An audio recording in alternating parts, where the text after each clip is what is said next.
വിശുദ്ധ പൗലോസ് അപ്പോസ്തലൻ കൊറിന്തോസുകാർക്ക് എഴുതിയ ഒന്നാം ലേഖനം, അദ്ധ്യായം 15, 1 മുതൽ 10 വരെയുള്ള വാക്യങ്ങൾ. സഹോദരരെ, നിങ്ങൾ സ്വീകരിച്ചതും നിങ്ങളുടെ അടിസ്ഥാനമായി നിലകൊള്ളുന്നതും നിങ്ങൾക്ക് രക്ഷ പ്രദാനം ചെയ്യുന്നതുമായ സുവിശേഷം ഞാൻ എപ്രകാരമാണ് നിങ്ങളോട് പ്രസംഗിച്ചതെന്ന് ഇനി നിങ്ങളെ അനുസ്മരിപ്പിക്കാം. അതനുസരിച്ച് നിങ്ങൾ അചഞ്ചലരായി അതിൽ നിലനിന്നാൽ നിങ്ങളുടെ വിശ്വാസം വ്യർത്ഥമാവുകയില്ല. എനിക്ക് ലഭിച്ചത് സർവ്വപ്രധാനമായി കരുതി ഞാൻ നിങ്ങൾക്ക് ഏൽപ്പിച്ചു തന്നു. വിശുദ്ധ ലിഖിതങ്ങളിൽ പറഞ്ഞിട്ടുള്ളതുപോലെ ക്രിസ്തു നമ്മുടെ പാപങ്ങൾക്ക് വേണ്ടി മരിക്കുകയും സംസ്കരിക്കപ്പെടുകയും എഴുതപ്പെട്ടിരിക്കുന്നത് പോലെ 3-ാം നാൾ ഉയിർപ്പിക്കപ്പെടുകയും ചെയ്തു. അവൻ കേപ്പായ്ക്കും പിന്നീട് 12 പേർക്കും പ്രത്യക്ഷനായി.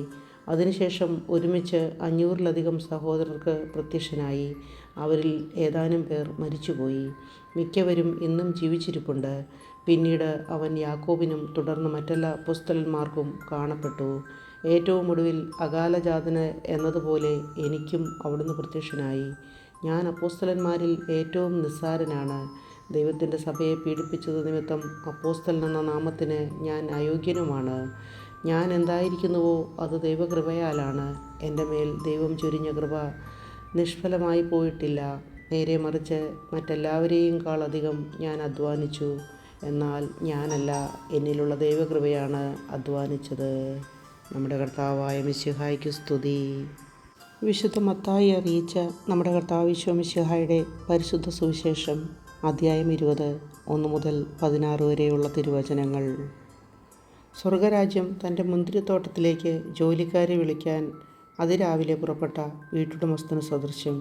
ദിവസം 1 ദനാറ വീതം വേതനം നൽകാമെന്ന കരാറിൽ അവൻ അവരെ മുന്തിരിത്തോട്ടത്തിലേക്ക് അയച്ചു.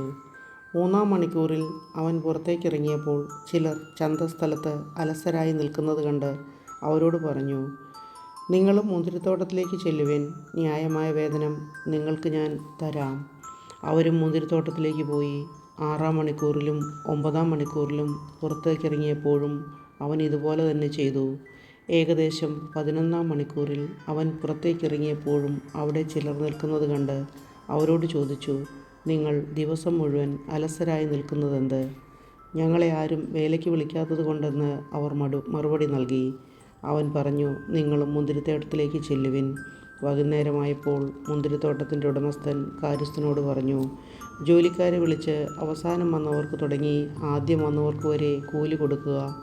11-ാം മണിക്കൂറിൽ വന്നവർക്ക് ഓരോ ദനാറ ലഭിച്ചു. തങ്ങൾക്ക് കൂടുതൽ ലഭിക്കുമെന്ന് ആദ്യം വന്നവർ വിചാരിച്ചു.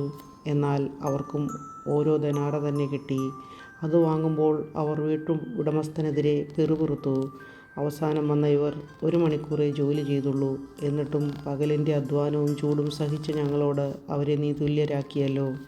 അവൻ അവരിൽ ഒരുവനോട് ഇങ്ങനെ മറുപടി പറഞ്ഞു, സ്നേഹിതാ, ഞാൻ നിന്നോട് ഒരനീതിയും ചെയ്യുന്നില്ല. 1 ദനാറയ്ക്കല്ലേ നീ എന്നോട് സമ്മതിച്ചിരുന്നത്? നിനക്ക് അവകാശപ്പെട്ടത് വാങ്ങിക്കൊണ്ടു പോയിക്കൊള്ളുക. അവസാനം വന്ന ഇവനും നിനക്ക് നൽകിയതുപോലെ തന്നെ കൊടുക്കാനാണ് എനിക്കിഷ്ടം.